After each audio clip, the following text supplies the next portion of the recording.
हम आपको अपने पिता की बात बता रहे हैं। हमारे पिता जिस दिन हम भागे उसके 3 दिन बाद हमको पकड़ा गया। खोजबीन सब शुरू हुई तो 3 दिन बाद पकड़ा गया कि एक गोरा लड़का है वहां जंगल में देवी के मंदिर में रह रहा है। तो पहले बड़े भाई आए तो उनको तो कठोर शब्दों से कह के, बहुत विवेक प्रवीण था, बचपन में भी बहुत विवेक प्रवीण था, मतलब प्रवीण ना होता तो संसार की यात्रा काटते हुए भगवान ऐसे कैसे लाते। तो जब पिताजी आए तब हम मिल गए, क्योंकि वो एक कठोर स्वभाव के और बहुत धर्मात्मा पुरुष थे। उनकी हम आंखों में कभी आंसू नहीं देखा। बहुत ही दृढ़, सर्दी गर्मी भूख प्यास सब बर्दाश्त करके संतों की सेवा करना, गरज से एकदम किसान आदमी ऐसे। तो जब वो आए तो हमारे मन में आया कि मारेंगे अगर हम आंख खोलेंगे, बात करेंगे तो उत्तर हमारा मानेंगे नहीं है, और इनकी हम अवहेलना कर नहीं सकते। तो आंख मूंद के बैठ गए। जो ही देखा पिताजी आ रहे तो आंख मूंद के बैठे।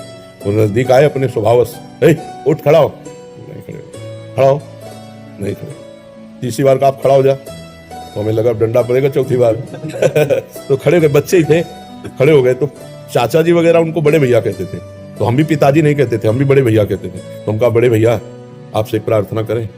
उनका बताओ। हमका ये जिंदगी भगवान के नाम है, आप चाहे काट डालो ना घर जाएंगे ना आपकी बात मानेंगे। तो हम उनकी कृपा की बात बता रहे। एकदम चैप्टर बदल गया, जैसे भगवान की कृपा ना, तो उनका सच्ची, हमका आपसे सच्ची बात करें। घर नहीं जाओगे करना, कभी जिंदगी में ब्याह नहीं करोगे करना। वो खड़े हो जाओ, खड़े हो जाओ, ऐसे छाती से लगाओ, कहा राम राम राम, 3 बार ऐसे छाती से राम राम राम ऐसे कहा जाओ।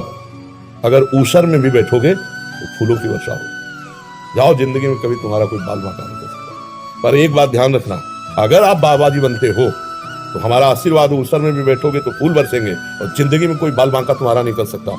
और अगर कहीं किसी की बहन बेटी देखी तो फिर तो हमका जिंदगी में आप इस बात को कभी नहीं सुनोगे। वो तो पधार गए, कई वर्ष हो गए उनको पधारे हुए, पर उनका आशीर्वाद, माता पिता का आशीर्वाद भगवान का आशीर्वाद होता है।